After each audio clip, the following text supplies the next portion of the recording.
Fala aí, galera, estamos mais uma vez aqui juntos. Meu nome é Thiago Santos, você já me conhece. Vamos continuando aí o nosso estudo referente ao processo penal. A gente vai estudar um assunto agora que não é nada absurdo, é bem simplório, né? Uma coisa até fácil de se compreender, mas que eu vou aproveitar para poder te dar algumas dicas a mais, como eu sempre faço, né? Você já deve ter percebido, quem assiste aí meus vídeos, que eu sempre falo um pouco mais daquilo do que é necessário. Ah, isso é muito ruim, porque na hora que o professor fala mais, ele acaba fugindo do tema e eu não gosto. Pô, meu camarada, você tem que entender o seguinte, quanto mais amplo for o seu conhecimento, mais fácil vai ser no dia que você for realizar a sua prova, tá bom? Não fica triste comigo não, mas estudar é assim mesmo. Então olha pra cá. O que a gente vai estudar agora são pressupostos processuais. O nome ajuda você a entender. Se é pressuposto processual, é porque você precisa preencher essas condições para que o processo seja válido ou para que o processo exista.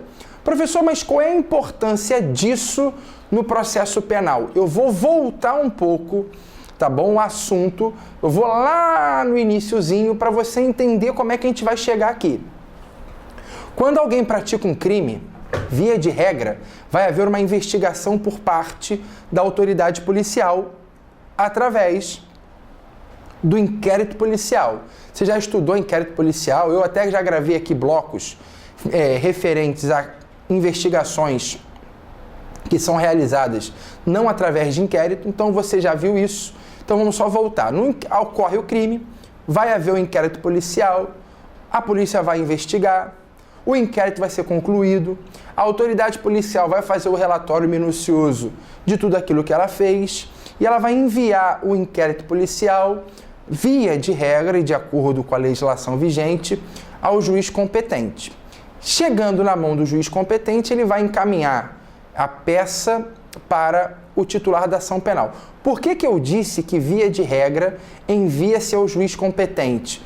Porque hoje, diante da nova dinâmica constitucional, a conclusão do inquérito, assim que ocorrer, melhor dizendo, a conclusão do inquérito, este deve ser remetido ao titular da ação penal, que no caso seria o Ministério Público quando se tratar de ação penal pública. E quando se tratar de ação penal privada, os autos do inquérito deveriam ficar aguardando aí a ação por parte do particular. Mas deixando isso à parte, vamos trabalhar com a regra, a gente vai trabalhar com o Ministério Público, porque a regra é que a ação penal seja pública. Então, o delegado de polícia concluiu o inquérito, enviou o inquérito ao Ministério Público, eu já estou trabalhando agora com a nova dinâmica constitucional, enviou ao Ministério Público. Ao Ministério Público ele vai fazer o quê? Jogar o processo fora? Claro que não. Ele vai verificar se é ou não hipótese de oferecimento da denúncia. E é justamente aí que começa a aparecer o pressuposto processual. Quando o Ministério Público ele vai oferecer denúncia, ele tem que oferecer essa denúncia para alguém. Ah, ele vai oferecer a denúncia para quem? Para minha mãe? Claro que não. A denúncia vai ser oferecida ao juiz de direito. Quando o juiz de direito colocar a mão nessa denúncia, ele vai ter que verificar se estão presentes alguns requisitos que a lei determina. Se você pegar o seu Código de Processo Penal e for no artigo 395, artigo 395 do Código de Processo Penal, você vai perceber que o artigo 395, ele traz hipóteses onde o juiz deverá rejeitar a denúncia ou a queixa. E uma dessas hipóteses, onde o juiz pode rejeitar a denúncia ou a queixa, é justamente a falta de condições da ação ou a falta de algum pressuposto processual. Então, qual é a importância do que a gente vai estudar agora? A importância é a seguinte: faltou um pressuposto processual, o juiz deve rejeitar a denúncia ou a queixa, artigo 395 do Código de Processo Penal. Como eu sou um camarada muito gente boa, eu vou mais que refrescar sua memória. Vou fazer um mini resumo. Se você pegar o 395, quais são as hipóteses de rejeição? Não necessariamente, talvez nessa ordem, mas a primeira é a inépcia, depois ele fala de falta de pressuposto processual ou condição da ação, e a terceira é quando faltar justa causa. Professor, o senhor poderia mais ou menos refrescar minha cabeça e me fazer relembrar? Posso. Olha, inépcia é quando a denúncia ou a queixa não preenche algum dos requisitos obrigatórios constantes no artigo 41 do CPP. Se você pegar o seu Código de Processo Penal e for lá no artigo 41 do CPP, você vai ver que ele traz alguns requisitos, tanto para a denúncia como para a queixa. Por exemplo, ele determina que o autor da ação individualize o autor do fato. Então eu não posso chegar e falar assim, olha, eu estou promovendo uma ação penal em face das pessoas que estavam na praia. Isso não existe. Eu tenho que individualizar quem praticou a conduta. Então, por exemplo, estou promovendo ação penal contra João, Ciclano e Beltrano.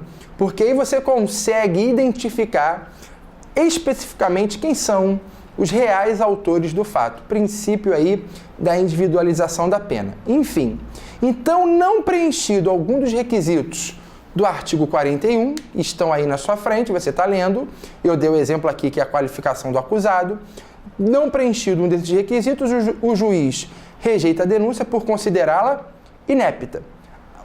A outra hipótese é quando falta uma condição da ação. Eu não vou falar do pressuposto processual, que a gente vai ver ele à parte.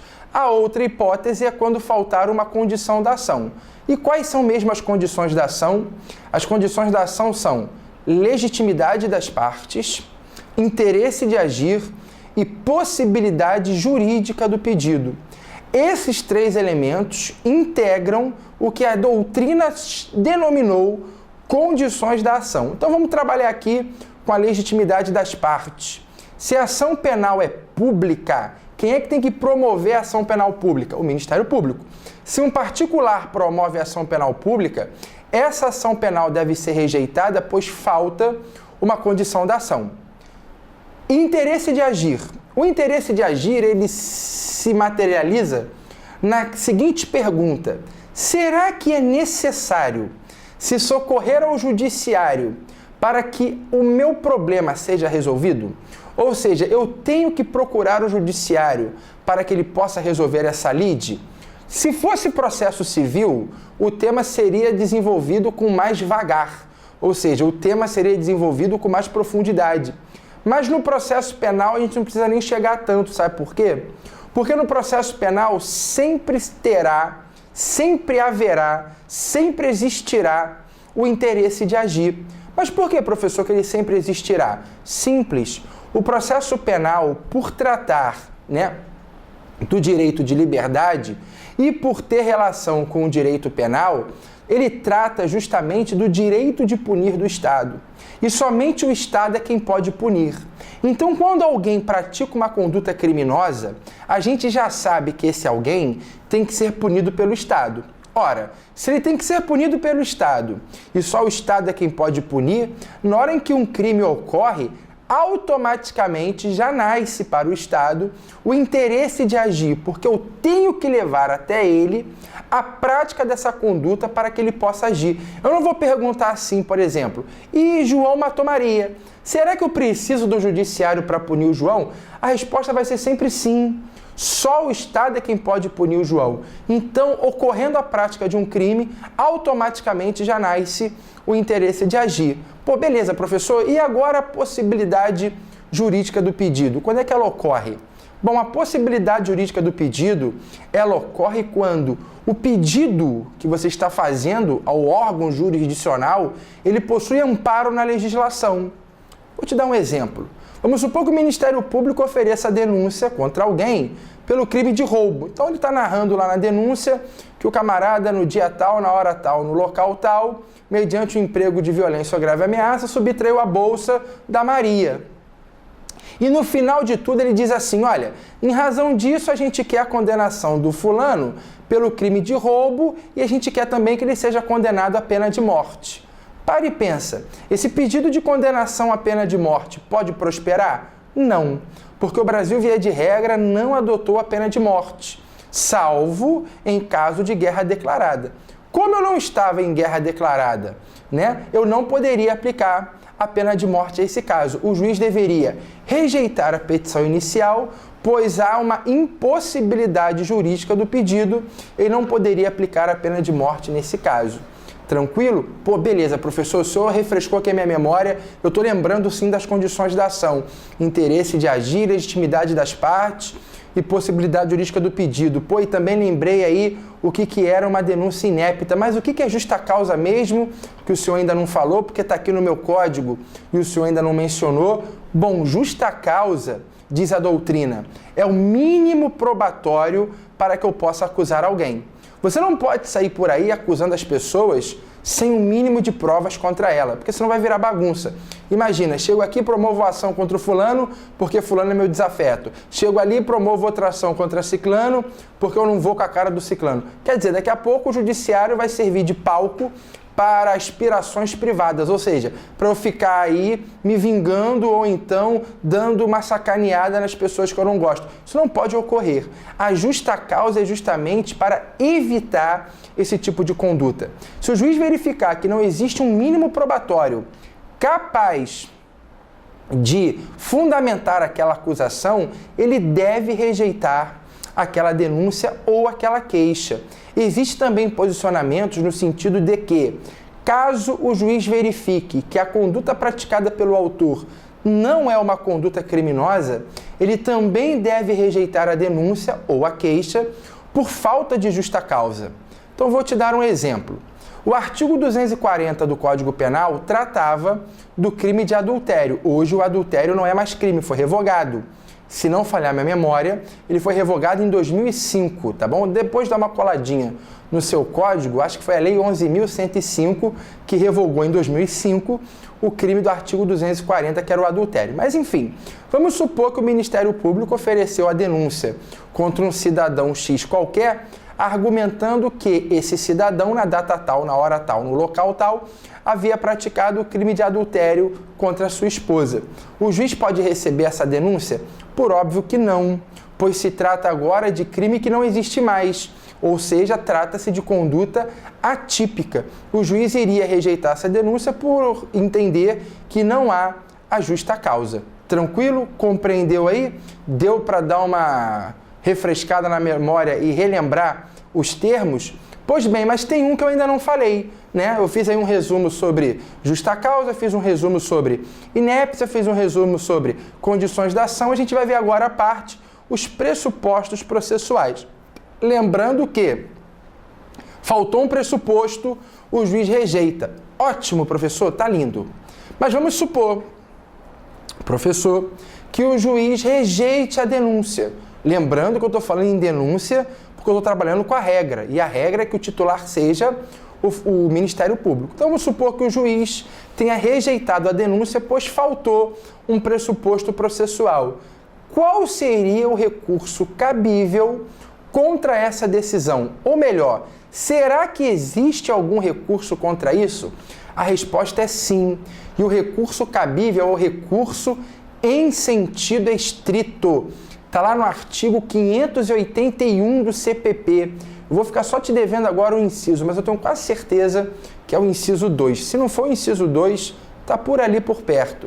O artigo 581 do CPP, ele diz que da decisão que rejeita a denúncia ou a queixa, é cabível recurso em sentido estrito. O nome é feio assim mesmo, recurso em sentido estrito. Então o juiz verificou que faltou um pressuposto processual, por exemplo, ou uma condição da ação, ou a justa causa, ou que a petição era inépita, ele rejeitou.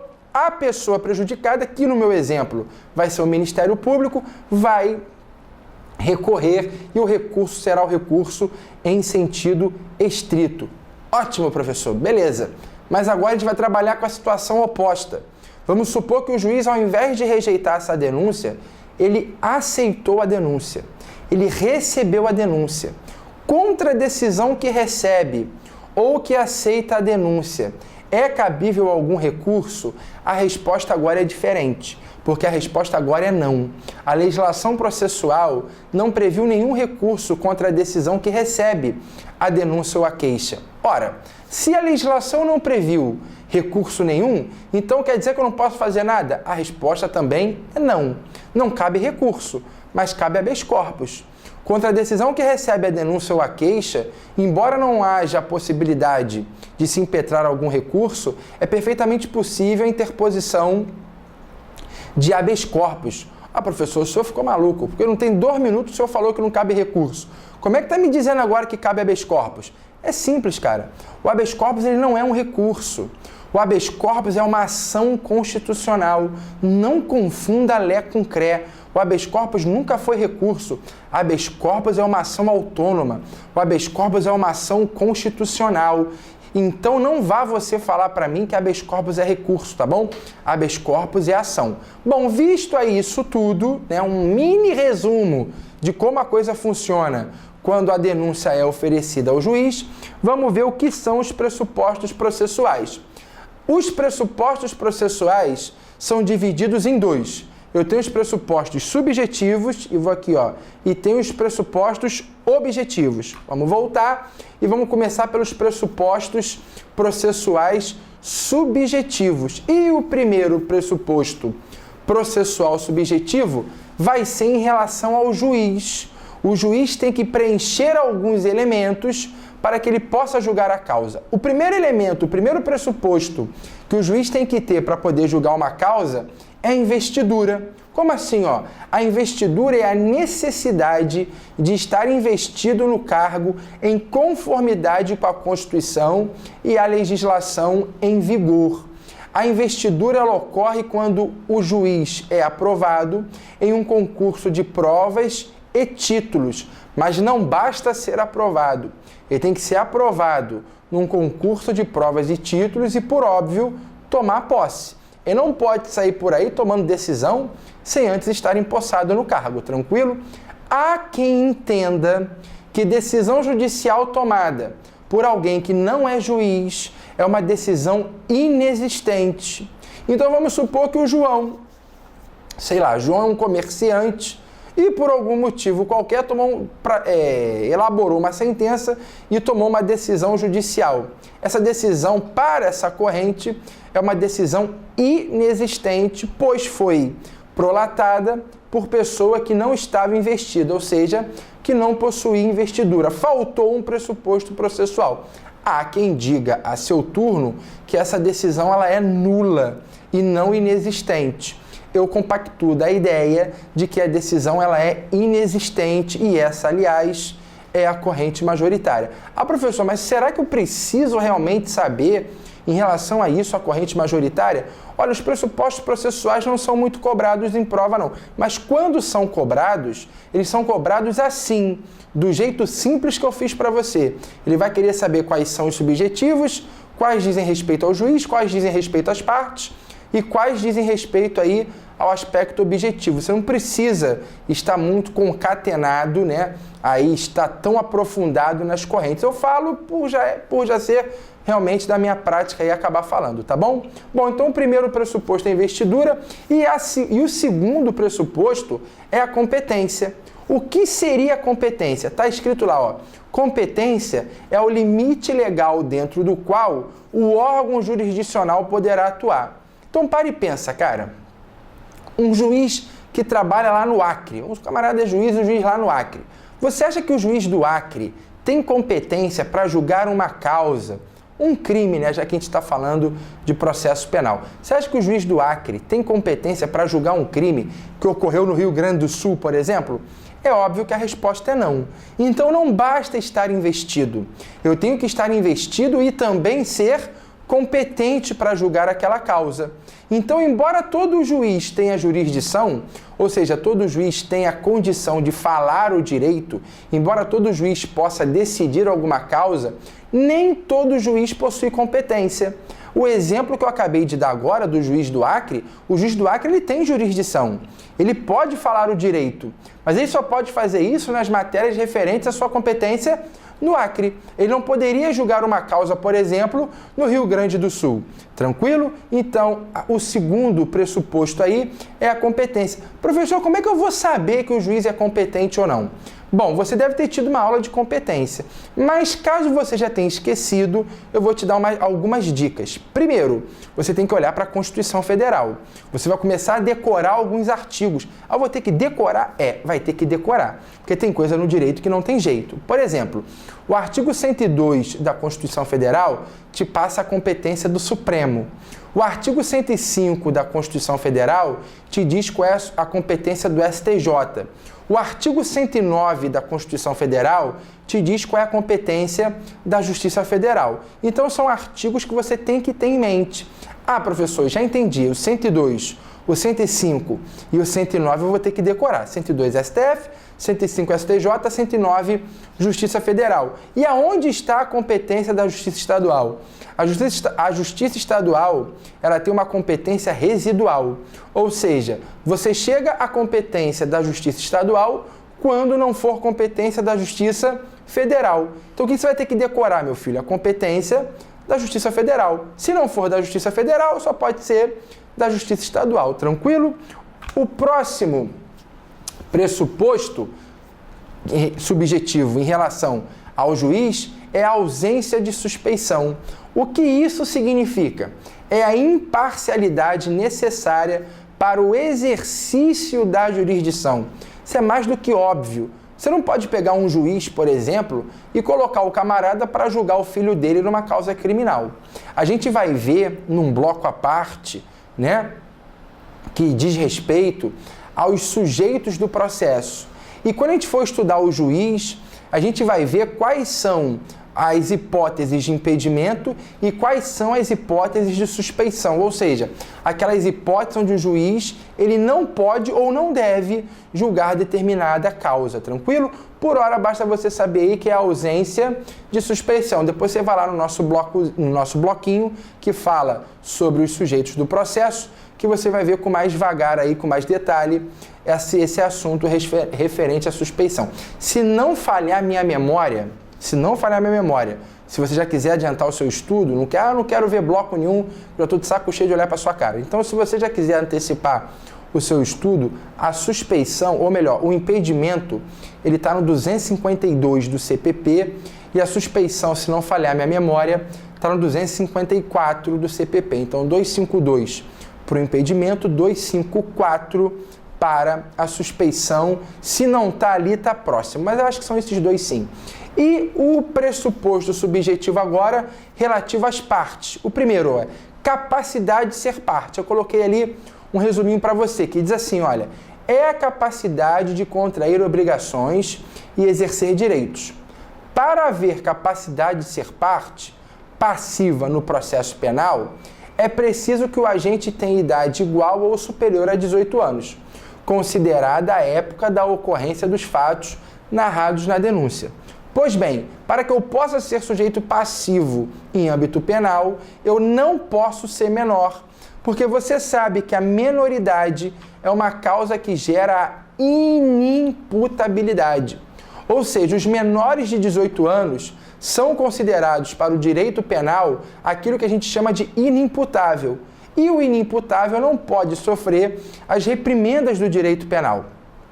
Por isso, em relação a essas pessoas, nós vamos aplicar uma legislação especial, que no caso aqui do Brasil é o ECA, que é o Estatuto da Criança e do Adolescente. Então, o requisito para que você possa ser sujeito passivo aí é que você tenha no mínimo 18 anos. Existe um forte clamor da população para a redução da menoridade penal, deixando aqui de lado minha posição pessoal em relação a esse assunto, se está certo ou se está errado, até porque isso não vai cair na sua prova, então não vou ficar aqui perdendo tempo com isso, mas deixando esse assunto de lado, o artigo 228 da Constituição Federal determina que os menores de 18 anos sejam julgados pela legislação especial e que também sejam considerados inimputáveis. 228. O ECA, para quem não sabe, é a Lei 8.069, é a lei que é aplicada aos menores, tranquilo?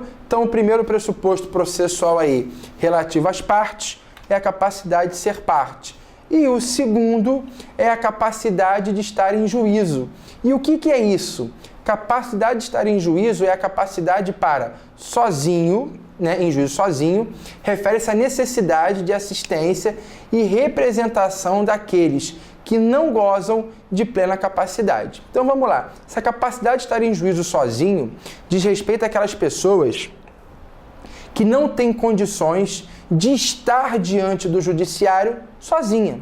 Como, por exemplo, uma criança, como, por exemplo, um doente mental. Ah, peraí, professor, só acabou de falar agora que para o menor eu aplico o ECA. Como é que a criança vai estar no judiciário? Óbvio, meu filho, o que eu estou dizendo agora é que a criança ela é sujeita ativa e não, ou melhor, ela passou a ser o autor da ação e não o réu no processo. Até porque se o menor for réu, aplica o ECA.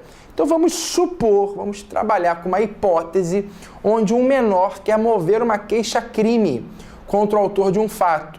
Ele deverá ser representado em juízo. Um doente mental deverá ser representado em juízo. Tranquilo? Deu para compreender? Então, se o doente mental quiser ir a juízo para mover a ação contra alguém, ele não pode ir sozinho. Ele precisa ser o quê? Representado. O último pressuposto é a capacidade postulatória. O que é capacidade postulatória? É a capacidade conferida para os profissionais que possuem habilitação técnica para a defesa de interesses em juízo. Vou resumir essa frase. Capacidade postulatória é a capacidade conferida para os advogados e para os defensores públicos. Então, você precisa possuir essa capacidade. Eu não tenho capacidade postulatória, porque eu não sou nem advogado nem defensor público. Você tem que contratar um. Você não pode ir a juízo sem essa capacidade postulatória, tá bom? Então, capacidade postulatória é conferida àquelas pessoas que possuem aptidão técnica para a defesa de interesses em juízo. E essa capacidade postulatória é conferida aos advogados e aos defensores públicos. Tranquilo? O último pressuposto, que a gente não precisa nem perder muito tempo em relação a ele, são os pressupostos objetivos, que podem ser extrínsecos ou intrínsecos. Os extrínsecos dizem respeito à ausência de fatos impeditivos para o regular trâmite procedimental. Então, por exemplo, vou te dar um exemplo aqui de pressuposto processual objetivo extrínseco. O nome ajuda. Se é extrínseco, é porque é alguma coisa que está fora do processo. Exemplo, vamos supor que determinada pessoa esteja sendo processada por um determinado fato criminoso. Só que esse fato criminoso, ele já está prescrito. Ora, se o fato criminoso já está prescrito, falta um pressuposto objetivo. Qual o pressuposto objetivo? Justamente o lapso temporal necessário para que alguém possa ser punido. Então, por exemplo, a prescrição, decadência, litispendência, tudo isso são fatos que impedem o regular trâmite procedimental. Litispendência? O que é litispendência? A litispendência é quando eu tenho duas ações idênticas tramitando diante do Poder Judiciário. Então vamos supor que o Ministério Público promoveu uma ação penal contra o Joãozinho das Couves. O juiz percebeu que já existia outra ação penal idêntica a essa, tramitando em outra vara criminal, mas é idêntica, mesmas partes, mesmo pedido, mesma causa de pedir, mesmo crime, tudo igual. Será que o juiz ele pode acatar essa ação penal? Óbvio que a resposta é não, pois houve o quê? Litispendência. E a litispendência é um pressuposto objetivo, ou seja, extrínseco, que está fora do processo. O juiz deveria rejeitar a denúncia por faltar um pressuposto processual, que no caso é extrínseco. E o intrínseco diz respeito à regularidade formal, ou seja, diz respeito aos requisitos que devem ser preenchidos para que haja uma regularidade formal dentro do processo. Vou te dar um exemplo. Vamos supor que o Ministério Público ofereça a denúncia contra o Joãozinho das Couves pelo crime X qualquer. Só que a denúncia não foi assinada pelo promotor de justiça, foi assinada pelo estagiário. Nessa hipótese, faltou uma regularidade formal. Porque a denúncia tem que ser assinada por quem? Pelo promotor público. Ora, se foi assinada pelo estagiário, falta um requisito legal que torne essa denúncia formalmente correta. Tranquilo, galera? Muito simples, pressuposto processual. A gente não precisa nem se alongar muito no assunto. Lembrando que quando esse assunto é cobrado em concurso público, o que ele quer realmente saber do candidato é se ele conhece os pressupostos subjetivos em relação ao juiz e às partes e os pressupostos objetivos extrínsecos e intrínsecos. Tranquilo? Um forte abraço aí, muito obrigado e até o nosso próximo encontro.